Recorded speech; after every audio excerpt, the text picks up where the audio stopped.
ప్రభునందు ప్రియమైన దేవుని సంఘమా, ఈ ఉదయ ఆరాధనలో చేరిన మీ అందరికీ మన ప్రియ ప్రభువును, మన ప్రియమైన రక్షకుడు యేసుక్రీస్తు వారి జీవము గల నామములో నేను శుభములు తెలియచేస్తున్నాను.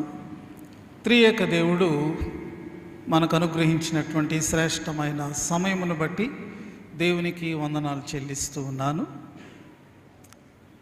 మొదటి ఆరాధనలో రెవరెండ్ శ్రీకాంత్ పాస్టర్ గారు ఉన్నారు.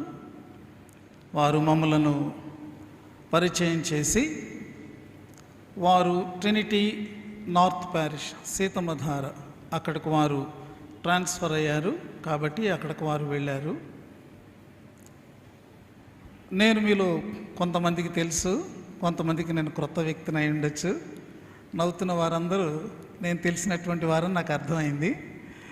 కాబట్టి దేవుడు మరొక పర్యాయం ట్రినిటీ లూథరన్ చర్చ్లో మీ మధ్య సేవ చేయడానికి నాకు పిలుపునిచ్చారు. నేను దేవునికి వందనాలు చెల్లిస్తున్నాను.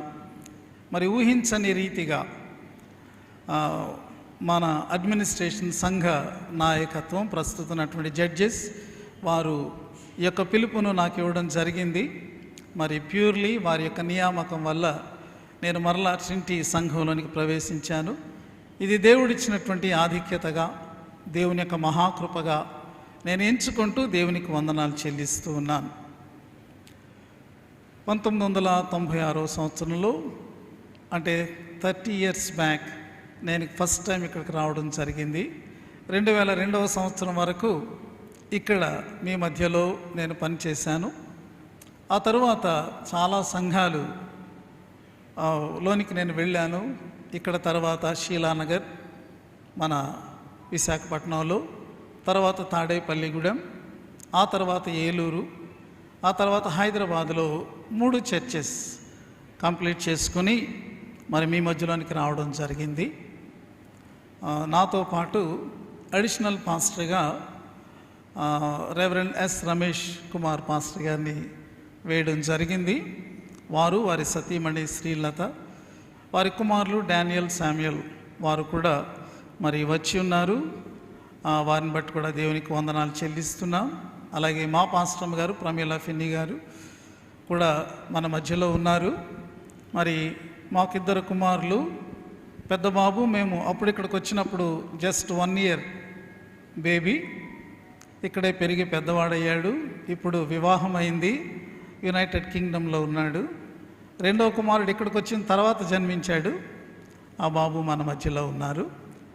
అలాగే ఇప్పుడు మాతో కలిసి, మేము వారితో కలిసామనుకుంటా, సుశాంత్ పాస్టర్ గారు, మరి వారి కుటుంబాన్ని బట్టి కూడా దేవునికి వందనాలు చెల్లిస్తున్నాం.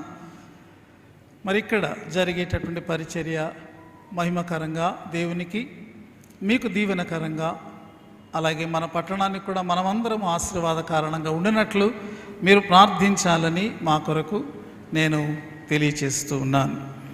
దేవుని వాక్యంలో నుండి ఒక వచనం చదువుకొని మనము ఆరాధనలోనికి వెళ్దాం, వాక్య ధ్యానంలోనికి వెళ్దాం. ప్రవక్త అయిన ఇర్మియా గ్రంథము 31వ అధ్యాయము 23వ వచనాన్ని నేను చదువుతున్నాను. ఇర్మియా గ్రంథము 31వ అధ్యాయము 23వ వచనం. ఇశ్రాయేలు దేవుడును సైన్యములకు అధిపతిగా యెహోవా ఈలాగు సెలవిచ్చుచున్నాడు. చెరలో నుండి నేను వారిని తిరిగి రప్పించిన తరువాత యూదా దేశములోను దాని పట్టణములలోను జనులు, నీతి క్షేత్రమా, ప్రతిష్ఠిత పర్వతమా, యెహోవా నిన్ను ఆశీర్వదించునుగాక అను మాట ఇకను వాడుకొందరు. తలలు వంచి చిన్న ప్రార్థన చేసుకుందాం. కృపాభరితుడు అయిన మా తండ్రి, మా బ్రతుకు దినములలో మరొక ఆదివారం ఆరాధన సమయం మాకు అనుగ్రహించి మీ సన్నిధిలోనికి రానిచ్చారు. మీ ఆవరణంలో ఒక్క దినము గడుపుట 1000 దినముల కంటే శ్రేష్టము. దేవా, యొక్క గడియ మా జీవితంలో ఎంతో శ్రేష్టమైనది.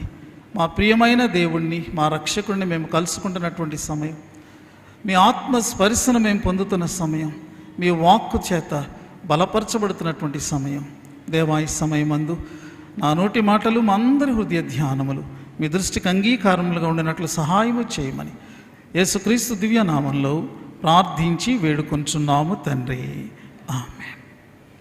ప్రభువునందు ప్రియమైన దేవుని బిడ్డలారా, ఇర్మియా గ్రంథంలో 31వ అధ్యాయం చాలా స్పెషల్ చాప్టర్. ఎందుకంటే ఈ చాప్టర్లో చాలా మంచి సంగతులు ఉన్నాయి, కానీ రెండు చాలా ప్రాముఖ్యమైనటువంటి విషయాలు ఇందులో ఉన్నాయి. మొట్టమొదటిది ఏంటంటే, మనము 3వ వచనం చదువుకున్నప్పుడు అక్కడ యెహోవా ప్రత్యక్షమై ఇలాగన్నారట. ఏమనంటే, శాశ్వతమైన ప్రేమతో నేను నిన్ను ప్రేమించుచున్నాను గనుక విడువక నీ ఎడల కృప చూపుచున్నాను. ఎంత చల్లని మాట! శాశ్వతమైన ప్రేమతో దేవుడు మనల్ని ప్రేమిస్తున్నాడు. ఎవర్ లాస్టింగ్ లవ్, ఎప్పుడు ఆగిపోని ప్రేమ, ఫుల్ స్టాప్ లేనటువంటి ప్రేమ. ఆ ప్రేమతో దేవుడు మనల్ని ప్రేమిస్తూ ఎడతెగని కృపను మన ఎడల ఆయన చూపుతున్నాడు. ఇంత మంచి వాక్యము, దేవుని యొక్క ప్రత్యక్షత మనకు ఈ యొక్క అధ్యాయం ఆరంభంలో ఉంది. ఆ తర్వాత మనము 31వ వచనంలోనికి, మనం 32వ వచనంలోనికి మనం వెళితే, 33వ వచనంలో విశేషంగా 32వ వచనంలో మనం చదువుకున్నప్పుడు దేవుడు చేయబోతున్నటువంటి నూతన నిబంధన గురించి వ్రాయబడి ఉన్నది. A new covenant. దేవుడు మనతో ఒక సంబంధాన్ని పెట్టుకుంటున్నాడు. ఏదో ఆయనకు వచ్చి మనం ఇలాగా స్తోత్రం దేవా అని చెప్పి మరలా డిస్కనెక్ట్ అయి వెళ్ళిపోవడం కాదు. ఒక కవెనెంట్ అంటే అదొక కనెక్షన్. ఈ కనెక్షన్ దేవునితో మనకు ఎప్పుడూ ఉందన్నమాట. పాత కనెక్షన్ కాదు, పాత నిబంధన కాదు, ఓల్డ్ కవెనెంట్ కాదు. దేవుడు నేను మీతో క్రొత్త నిబంధన చేయబోతూ ఉన్నాను అని అంటున్నారు. ఒక fresh covenant which will be an everlasting covenant. కాబట్టి ఇలాంటి శ్రేష్టమైన సంగతి ఇక్కడ ఉన్నది. ఆ నూతన నిబంధన యేసుక్రీస్తు ప్రభుని యొక్క మరి ఆ త్యాగం వల్ల, ఆ రక్త మాంసములను మన కొరకు సిలువలో అర్పించటం వల్ల ఆయన చేశారు అని మనం జ్ఞాపకం చేసుకోవచ్చు. ఈ రెండు విషయాల మధ్యలో, అంటే 3వ వచనం 32వ వచనం మధ్యలో ఆయన పలికినటువంటి మాటలు ఈ దిన మన వాక్య భాగం. ఏమంటున్నారు? ఇశ్రాయేలు దేవుడును సైన్యములకు అధిపతిగా యెహోవా ఏమంటున్నారు? చెరలో నుండి నేను వారిని తిరిగి రప్పించిన తర్వాత యూదా దేశములోను దాని పట్టణములలోను జనులు, నీతి క్షేత్రమా, ప్రతిష్ఠిత పర్వతమా, యెహోవా నిన్ను ఆశీర్వదించునుగాక. ఇక ఇప్పటి నుంచి ఇదే మాట మాట్లాడబడుతుంది. దేవుడు చెరలో నుండి విడిపించే దేవుడుగా ఉన్నాడండి. ఇశ్రాయేలీలు తన ప్రజలే, కానీ వాళ్ళు చెరలోనికి వెళ్ళారు. కారణం ఏంటి? తమను విమోచించినటువంటి యెహోవా దేవుడు, జీవమగల దేవుడు, ఆయనను వారు విడిచి అన్య దేవతలను ఆరాధించారు, విగ్రహారాధికులయ్యారు. విగ్రహారాధన ఒక వ్యక్తిని ఆధ్యాత్మికంగా అపవిత్రునిగా చేస్తుంది. దేవుని సన్నిధిలోనికి రాకుండా అది ఒక ఆటంకం. కాబట్టి దేవుడు, తన ప్రజలు తనకు దూరం అయిపోయారు, అపవిత్రులైపోయారు. వారి జీవితం మరి ఎప్పుడైతే అపవిత్రతలోనికి వెళ్ళారో అక్రమంలోనికి దిగజారిపోతుంది జీవితం. వారి జీవితంలో ఒక ఆర్డర్ ఉండదు. వారి యొక్క జీవితం అస్తవ్యస్తం అయిపోతూ ఉంది. అలా మారిపోయింది. ప్రజల జీవితం మాత్రమే కాదు, సమాజము, దేశమంతా చెడిపోయింది. ప్రజలను దేవుడు తప్పక చెరలోనికి పంపవలసి వచ్చింది. ప్రియమైనటువంటి వారలారా, దేవుడు వారికి ఒక శిక్ష విధించాడు. కానీ శిక్ష కొరకు కాదు. ఈ శిక్ష దేని కొరకంటే శిక్షణ కొరకు. Punishment for God's children is not for punishment sake. It is like a training. It is disciplining them. వారిని మరలా క్రమశిక్షణలోనికి తీసుకొని వచ్చి, ఆ శిక్షణనిచ్చి క్రమశిక్షణలోనికి తీసుకొని వచ్చి దేవుడు తిరిగి తనతో వారిని రీకనెక్ట్ చేసుకుంటూ ఉన్నారు. కాబట్టి దేవుని శిక్ష, ప్రియమైన వార్లరా, దేవుని కృప. అది దేవుడు మనకిస్తున్నటువంటి ఒక శిక్షణ, ఒక ట్రైనింగ్, స్పిరిచువల్ ట్రైనింగ్. ఎక్కడ మనం అదుపు తప్పామో, ఎక్కడ మనం మార్గంలో నుండి తొట్టిల్లిపోయామో, తిరిగి దేవుడు ఆ పరిస్థితులను కల్పించటం ద్వారా ఆయన తిరిగి తన వద్దకు, తన మార్గములోనికి ఆయన మనల్ని చేర్చుకుంటున్నాడనమాట. ఎంత గొప్ప దేవుడు మనం కలిగి ఉన్నాం. మనం చెడిపోతే, అలా మనల్ని ఎవరు పట్టించుకోకుండా ఉంటే మన గతి ఏంటి? ప్రియమైన వారలారా, దేవుడు నేను శిక్షించినప్పుడు నువ్వేమనాలో తెలుసా? ఎందుకు దేవా నాకు శిక్ష అనకూడదు. దేవా, ఈ శిక్షను నాకు పంపావు, నీకు వందనాలు, ఇది నా మేలు కొరకే అని మనము దేవునిని స్తుతించగలిగితే మన ఆధ్యాత్మిక జీవితంలో మనము చక్కగా ఎదుగుతున్నట్టు దేవుడి చెరలో నుండి వారిని రప్పిస్తాడు. దేవుని బిడ్డలు మనందరం కూడా ఒకవేళ మనం ఎక్కడైనా తప్పిపోయామేమో, ఆయన మార్గంలో నుండి మనము చెదిరిపోయామేమో, మన సొంత మార్గాల్లోనికి మనం వెళ్ళి అపవిత్రులమైపోయామేమో, మన జీవితంలో ఒకవేళ అక్రమం చోటు చేసుకుందేమో, దేవుడు మనతో ఈ ఉదయకాలం ఆయన మాట్లాడుతూ ఉన్నాడు. తిరిగి రమ్మని ఆయన పిలుస్తున్నాడు. నిన్ను విడిపించడానికి నేను ఇక్కడ ఉన్నాను అని ఆయన మనకు ఆహ్వానాన్ని అందిస్తూ ఉన్నారు. ఆయన వారిని తిరిగి రప్పించిన తర్వాత వాడబడినటువంటి మాట ఏంటంటే, నీతి క్షేత్రమా, ప్రతిష్ఠిత పర్వతమా అనే చక్కని మాటలు వ్రాయబడ్డాయి. నాడు ఇశ్రాయేలీయులు బబులోను చెరలో నుండి తిరిగి వచ్చిన తర్వాత దేవుడు వారికి ఇవ్వబోయేటటువంటి ఆ యొక్క గొప్ప దీవెనను గురించి ఇక్కడ వ్రాయబడి ఉంది. అంత మాత్రమే కాదు, మెస్సయ్య మన ప్రభు అయిన యేసుక్రీస్తు తిరిగి వచ్చినప్పుడు, ఈ భూమి మీద ఆయన తన రాజ్యాన్ని స్థాపించినప్పుడు, ఇదిగో ఆయన కేంద్ర స్థానమైనటువంటి సియోను లేకపోతే యెరూషలేము ఎలా ఉండబోతుందో ప్రవచనాత్మకంగా కూడా ప్రవక్త ఇక్కడ చెబుతూ ఉన్నాడు. ప్రభు యొక్క మొదటి రాక అయింది, రెండవ రాక సంభవించబోతుంది. ఈ మధ్యలో ఉన్నాం. ప్రియమైన వారులారా, ఈ మధ్యలో కూడా ఈ వాక్యము మనకు అన్వయించబడుతున్నటువంటి వాక్యం. ఎందుకంటే నేడు నీతి క్షేత్రముగా ప్రతిష్ఠితమైన పర్వతంగా ఎంచబడేటటువంటి వారు ఎవరు? ఎవరిని ఉద్దేశించి ఈ మాటలు అవి చెప్పుకోవచ్చు అంటే సంఘం. సంఘము నీతి క్షేత్రం, సంఘము ప్రతిష్ఠిత పర్వతం. మనమే. దేవుడు మనలను చెరలో నుండి విడిపించాడండి. ఒకప్పుడు ఆయన మరి ఐగుప్తు ఆ యొక్క బానిసత్వంలో నుండి ఆయన గొర్రెపిల్ల రక్తం చేత ఆయన విమోచించాడు. ఇప్పుడు బబులోను చెరలో నుండి ఆయన మనలను తిరిగి తన వాక్కు ద్వారా కడిగి పవిత్రపరిచి మరలా మనలను ఆయన విడిపించాడు. విడిపించినటువంటి దేవుడు మనలను ఆయన ఎంత ఉన్నతమైనటువంటి పేరుతో పిలుస్తున్నాడు. నీతి క్షేత్రమా అని పిలుస్తున్నాడు. నీతి నిలయమైనటువంటి స్థానము క్రైస్తవ సంఘము. క్షేత్రము అనే మాట చక్కని మాట. దీనికి ఒక అర్థం ఏంటంటే పొలము అని అర్థం. ఫీల్డ్. పొలాన్ని మనం ఏం చేస్తాం? చక్కగా దున్ని దానిలో ఉన్నటువంటి రాళ్ళు కానీ లేకపోతే ఇంకేమైనా ఎదుగుదలకు ఆటంకంగా ఉన్నవన్నిటినీ కూడా తొలగించి అక్కడ మంచి విత్తనములు నాటినప్పుడు అది చక్కని పైరుగా ఎదిగి అది ఫలించినప్పుడు అది ఎంత దీవెనకరం. సంఘము అనేటటువంటిది దేవుని వాక్యము చేత దున్నబడినటువంటి ఒక పొలము లాంటిది. ప్రతి హృదయము కూడా ఇలాగున దేవుని వాక్యాన్ని వింటున్నప్పుడు హృదయాలు దున్నబడుతూ ఉన్నాయి. ఏదైతే నీ ఎదుగుదలకు నీ యొక్క పవిత్రతకు ఆటంకంగా ఉన్నదో అది ప్రతిదీ తీసి బయట తొలగించబడుతూ ఉన్నది. అందుకే దేవుని వాక్యాన్ని శ్రద్ధగా మనం వినాలి. దేవుని వాక్యానికి మన జీవితంలో ప్రాధాన్యతనివ్వాలి. మాట్లాడుతున్నటువంటిది దేవుడు కాబట్టి, మనం వింటున్నటువంటిది దేవుని వాక్యం కాబట్టి అంత భయము భక్తి అంత గౌరవంతో మనం ఉండాలి. ఒక పెద్ద ఆఫీసర్ గారి దగ్గరికి వెళ్ళినప్పుడు ఆయన మనతో మాట్లాడుతుంటే చేతులు ఇలా కట్టుకుని మనం జాగ్రత్తగా మనం వింటాం. సర్వాధికారి, క్రీస్తే సర్వాధికారి, మహోపకారి, మోక్షాధికారి. ఆయన ముందుకు మనం వచ్చినప్పుడు ఎంత వినయంతో మనం ఉండాలి. మన హృదయాలు ఎంత దీనమైనవిగా ఉండాలి. ఎందుకంటే ఈ మాటలు నేను పవిత్రపరిచేవి. ఈ మాటలు నీలో ఉన్నటువంటి నీ ఎదుగుదలకు నీ దీవెనకు అడ్డుగా ఉన్నటువంటివి ఏమైతే నీలో ఉన్నావో వాటిని తొలగించేటటువంటి ఆ హృదయంలో నీతి ఆయన స్థాపిస్తున్నాడు. ఈ నీతి మనం మంచి పనులు చేసే వాటి ద్వారా పొందినటువంటి నీతి కాదండి.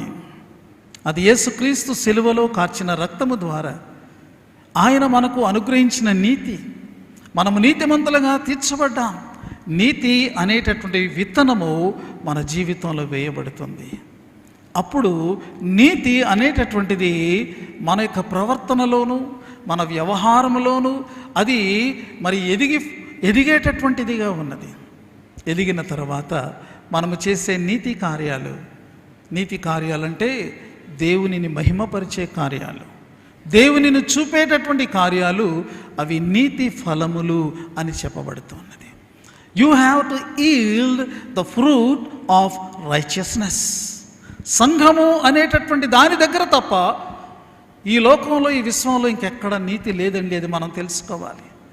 నీతి కొరకు లోకం ఎవరి వైపు చూస్తుంది అంటే సంఘం వైపు చూస్తుంది, నీ వైపు చూస్తుంది. కాబట్టి ఆ నీతిని ఫలించేటటువంటి వారముగా. రెండవ మాట ప్రతిష్ఠిత పర్వతమా అని అన్నాడు. ప్రతిష్ఠిత అనే మాటకు మరొక భావం ఏంటంటే పరిశుద్ధపరచబడిన అని అర్థం. పర్వతం అంటే ఎత్తైనటువంటిది.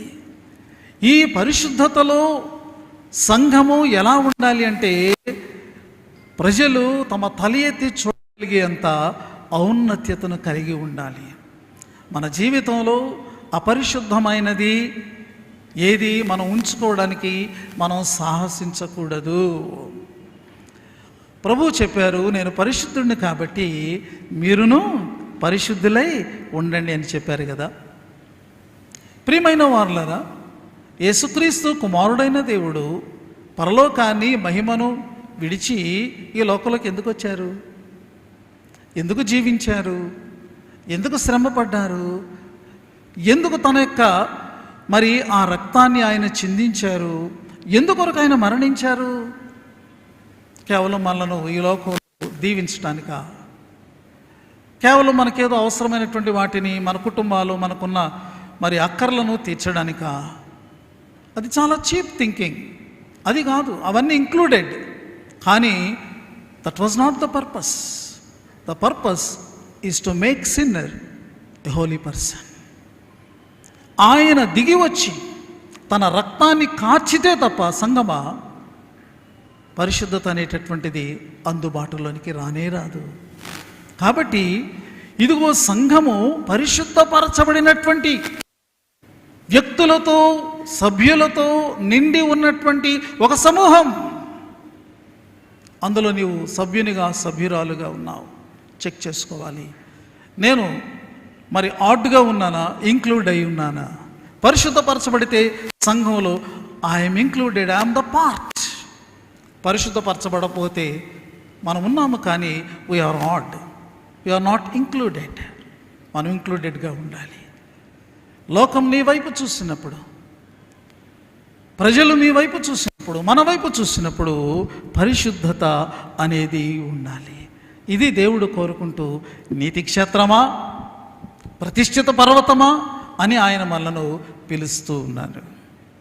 ఇంకా చాలా చక్కని మాటలు, ఇంపైన మాటలు ఇక్కడ వ్రాయబడ్డాయి. అలసి ఉన్న వారి ఆశను తృప్తిపరచుదును, కృషించిన వారిని అందరినీ నింపుదును. 24వ వచనం. చెరలో నుండి తిరిగి వచ్చిన వారు అలసినటువంటి వారుగా ఉన్నారు. వారి జీవితం వారు పొందినటువంటి శ్రమల వల్ల, వారు పొందినటువంటి శిక్ష వల్ల, తమకు తాముగా వారు చేసుకున్న అనేకమైనటువంటి క్రియల వల్ల వారి జీవితం అలసిపోయిందండి, ప్రయాసతో నిండిపోయింది. కానీ అలా అలసినటువంటి వారి ఆశను ఆయన తృప్తిపరిచేవారుగా ఉన్నారు. మన ప్రభు అయిన యేసుక్రీస్తు ఒక సార్వత్రిక పిలుపునిచ్చారు. ఆయన ఏమన్నారంటే, ప్రయాసపడి భారం మోసుకొంచున్న సమస్త జనులారా నా యొద్దకు రండి, నేను మీకు విశ్రాంతినిస్తాను. ఇంత దివ్యమైన పలుకు మరి ఎవరి నోటి నుండి అయినా మనం ఎప్పుడైనా విన్నామా?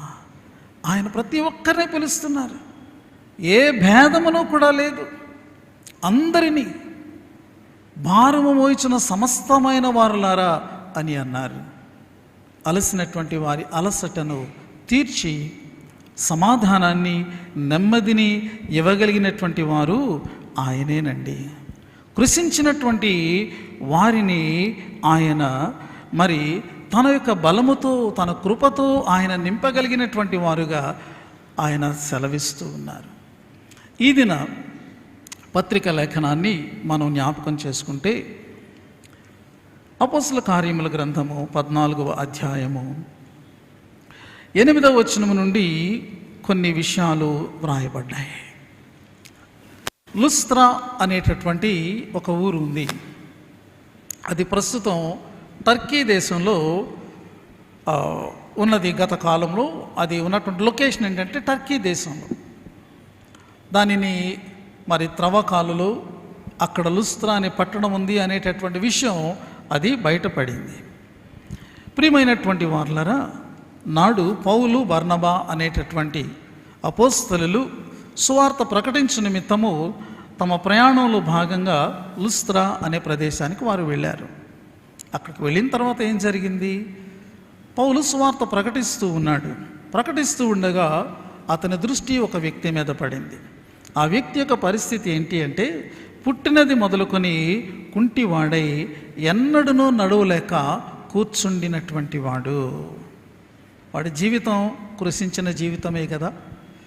వాడి జీవితము ఈ బలహీనత వల్ల, లేకపోతే అందరూ బాగున్నారు నా స్థితి ఎలా ఉంది అని వాడు కృంగిపోవటం వల్ల అలసిన జీవితమే కదా.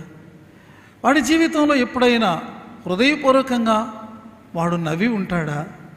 వాడి జీవితంలో ఎప్పుడైనా వాడు పూర్తి సంతోషంతో ఉండి ఉంటాడా అంటే, అతనికి ఉన్నటువంటి ఈ యొక్క కుంటితనం అతన్ని ఎప్పుడూ కూడా కృంగిన వానిగా ఉంచుతూ ఉన్నది.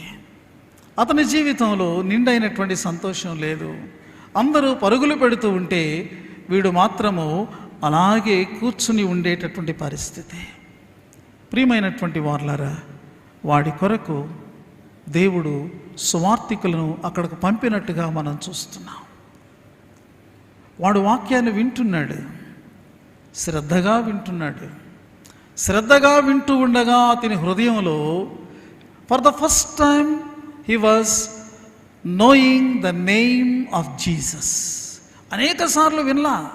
That was the very first time. ఇప్పుడే సువార్తికులు అక్కడ అడుగు పెట్టారు. మొట్టమొదటిసారిగా యేసు నామాన్ని వాడు విన్నాడు. కానీ వాడి హృదయంలో ఒక నిరీక్షణ అనేటటువంటిది చిగురించింది. ఈ ప్రభువు నా ఎడల కార్యము చేయగలడు అన్నట్టు, ఈ ప్రభువు నిజమైనటువంటి దేవుడు అన్నట్టు, ఈ ప్రభువు శక్తి గలవాడు అన్నట్టు, ఈయన రక్షించే దేవుడు అన్నట్టు అతని హృదయంలో నమ్మకము అనేటటువంటిది రూపుదిద్దుకుంటూ ఉంది. ఒక హృదయంలో విశ్వాసం అనేది ప్రవేశిస్తే, నిరీక్షణ అనేటటువంటిది అతని హృదయంలో ప్రవేశిస్తే, ఆ నమ్మకం అనేటువంటి రూపుదిద్దుకుంటూ ఉంటే, ప్రియమైన వాళ్ళరా, ముఖ కవళికలు మారిపోతాయి. అతని ముఖంలో ఆ యొక్క నిరీక్షణ అతని హృదయంలో ఉంది అనేటటువంటి ఆ నిరీక్షణ అది ఒక వెలుగులాగా బయటకు కనబడుతుంది. ఖచ్చితంగా పౌలు అతని వైపు చూశాడు. ఇదిగో ఇతను వాక్యం పనిచేస్తుంది అని పౌలు గ్రహించాడు ఆత్మ ద్వారా. అంత మాత్రమే కాదు, ప్రభు ఈ వ్యక్తిని స్వస్థపరచడానికి ఆయన సిద్ధంగా ఉన్నాడు అని కూడా పౌలు గ్రహించాడు. కాబట్టి ఇదిగో ఏ కృపనైతే తను ప్రకటిస్తున్నాడో ఆ కృప ఈ విశ్వాసాన్ని తాకునట్లు పౌలు ఒక మాట చెప్పాడు. ఏమని అంటే, నీ పాదములు మోపి సరిగా నిలువు అని బిగ్గరగా చెప్పాడట. ప్రియమైన వార్లరా, పౌలు పలికినటువంటి ఆ దేవవాక్కును అతను విశ్వసించి లేచి నిలబడ్డాడు. అతని యొక్క కాళ్ళలోనికి పాదములలోనికి శక్తి వచ్చేసింది. అతడు లేచి నిలబడటం మాత్రమే కాకుండా గంతులు వేసి నడువసాగాడు. What a miracle it was. దేవుని యొక్క శక్తి ప్రభావాలు ఆ అన్య ప్రదేశంలో అవి అక్కడ ప్రత్యక్షమయ్యాయి. అలసిన వారిని ఒరడించేటటువంటి మన దేవుడు, కృషించిన వారిని మరి ఆ యొక్క స్థితిలో నుండి లేవనెత్తేటటువంటి దేవుడు, ఆశను తీర్చేటటువంటి దేవుడు, జీవితాన్ని నింపేటటువంటి దేవుడు ఈ దేవుడు. ఎంత గొప్ప దేవుడు. ప్రియమైనటువంటి వాళ్ళరా, ఆ అద్భుతాన్ని చూసి ఆ ఊరి ప్రజలు ఆశ్చర్యపోయి పౌలు బర్నబాలు దేవతలు అనుకుని వాళ్ళని పూజించడానికి వచ్చారు. పూజారైతే ఒక దండ, బలివ్వడానికి ఎద్దులను కూడా తీసుకొచ్చేసాడు. ఎంత ఎఫెక్టో మీరు చూడండి. ఇంకా దాని వివరణ చాలా ఉంది. దేవుడు మరి మొట్టమొదటిగా విశ్వసించే వారిని అంత అద్భుతంగా ఆయన దీవిస్తే, ఆశీర్వదిస్తే, ఆయన సంఘమైన మనలను ఇంకెంతగా ఆయన ఆశీర్వదిస్తాడు. యేసు ప్రభువారు అన్నారు ఇదిన సువార్త లేఖన భాగంలో, మీరు పిచ్చుకల కంటే శ్రేష్ఠులు. ఎందుకంటున్నాడు? ఆ పిచ్చుకనే దేవుడు చాలా జాగ్రత్తగా దానిని ఆయన చూస్తున్నాడు. ఆ పిచ్చుకను ఆయన పోషిస్తున్నాడు. ఆయన అనుమతి లేకుండా అది వాలదు, ఎగరదు అట. అంత కేర్ని ఆయన ఒక చిన్న పిచ్చుక విషయంలో తీసుకుంటున్నాడు.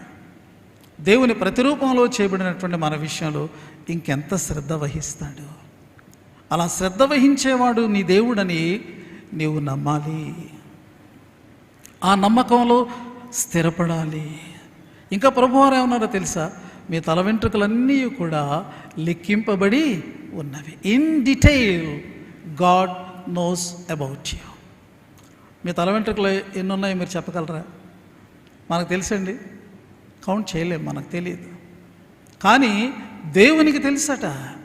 అంత క్షుణ్ణంగా ప్రతి వ్యక్తి గురించి ఆయన ఎరిగి ఉన్నాడు. విశ్వాసి, నిన్ను ఎరిగిన దేవుడు ఆయన. నీ హృదయం తెలుసు, నీ ఆశ తెలుసు, నీ కష్టం తెలుసు, నీ కన్నీరు తెలుసు, నీకున్నటువంటి పరిస్థితి ఆయనకు తెలుసు. నా దేవునికి తెలుసు నువ్వు అనుకో, దాన్ని నమ్ము. అలసి ఉన్న నీ జీవితాన్ని ఆయన లేవనెత్తగలడు, నిన్ను బలపరచగలడు.